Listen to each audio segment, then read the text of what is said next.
Halo semuanya, kami dari kelompok 23 akan melakukan praktikum perencanaan evaluasi proyek perikanan pada usaha sarjana kerang di Jalan Cengkeh, Kecamatan Lowok Baru, Kota Malang.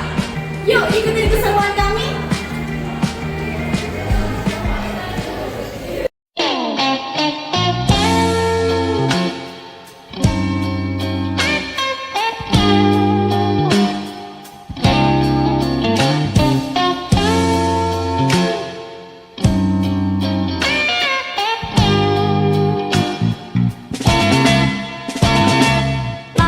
Basang-basa ang dahit abay damang-dama sa'king kalunang punong-puno ng pananabik at ng kabalaling sa'king bawat paghinga nakatitig lamang sa iyo.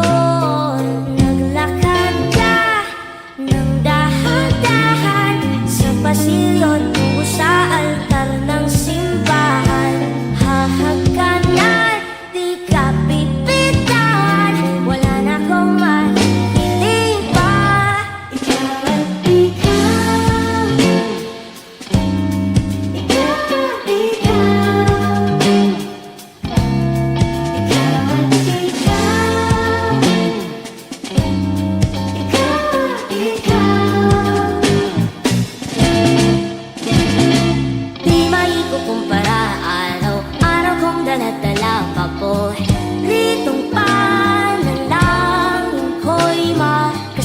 sa pagtanda ang hiling sa Diyos na may gawa. Apelido ko'y maging iyo.